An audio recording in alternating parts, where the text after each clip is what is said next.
जय माता दी दोस्तों नवरात्रि के बाद कलश में रखे नारियल का करें ये 3 काम, माँ दुर्गा हो जाएंगी प्रसन्न, मनोकामनाएं कर देंगी पूरी। नवरात्रि में जिस श्रद्धा पूर्वक कलश स्थापन होता है उसी तरह से हटाया भी जाना जरूरी है। यही यदि आप कलश गलत तरीके से नारियल हटाते हैं या प्रयोग करते हैं तो इससे इसका अपमान होता है। ऐसे में आप नवरात्रि में किए गए पूजन व्रत का फल नहीं मिलता है। आइए ज्योतिषाचार्य से जानते हैं कि नवरात्रि के बाद कलश में रखे नारियल का क्या करना चाहिए।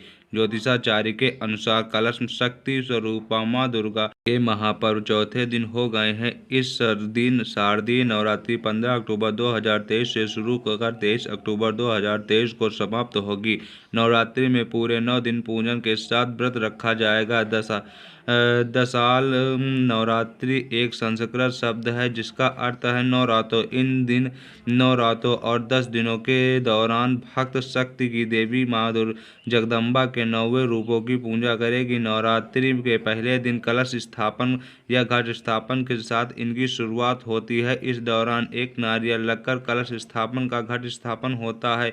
लेकिन क्या आप जानते हैं कि नवरात्रि के बाद इस नारियल का क्या होता है? हालांकि इस तरह के सवाल कोई लोग भी मन में होते होंगे। ज्योतिष शास्त्र के मुताबिक जिस श्रद्धा पूर्वक कलश स्थापन होता है ठीक उसी तरह से इसे हटाया भी जाना जरूरी होता है। यदि आप गलत तरीके से नारियल को हटाते हैं तो नारियल का प्रयोग करते हैं तो इससे इसका अपमान होता है और आपको नवरात्रि में किए गए पूजन का फल नहीं मिलता है। आइए उन ज्योतिषाचार्य पंडित विवेक शास्त्री से जानते हैं नवरात्रि के बाद कलश में रखे नारियल का क्या करना चाहिए। पूजन स्थान पर रखें। नवरात्रि में स्थापित किए गए नारियल की अनदेखी नहीं करनी चाहिए क्योंकि कई लोग नवरात्रि समाप्त होने पर नारियल गलत तरह से हटाते या प्रयोग कर लेते हैं। ऐसा करने से उन्हें 9 दिनों की पूजा का फल नहीं मिल पाता है। दे गई कलश पर रखे नारियल में माता रानी की विशेष कृपा होती है। ऐसे में नारियल के बाद इस नारियल को लाल रंग के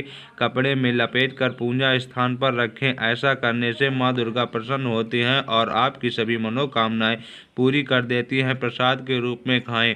नवरात्रि में स्थापित कलश के ऊपर रखे नारियल को 9 दिनों बाद विधि विधान से हटाना चाहिए। इसके बाद इसको आप नदी या बहते पानी में प्रवाहित कर सकते हैं या फिर बेहतर होगा कि आप इसको प्रसाद के रूप में कन्याओं को बांटें और स्वयं भी खाएं। ऐसा करने से आप माँ से सुख समृद्धि की प्राप्ति कर सकते हैं। चावल की प्रवाहित करें। हिंदू धर्म में पूजा पाठ के बाद पूजन की सामग्री को जल में प्रवाहित करना सबसे उत्तम माना जाता है, चाहे वह नारियल हो या फिर कलश के नीचे रखे चावल। नवरात्रि के बाद सभी लोग जल में प्रवाहित जरूर करना चाहिए।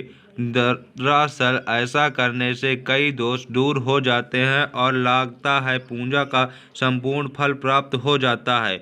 दोस्तों अगर आपको वीडियो पसंद आया हो तो वीडियो को लाइक करें और चैनल को ज़रूर सब्सक्राइब कर लें जिससे इसी प्रकार के वीडियो सबसे पहले आप तक पहुंच सकें।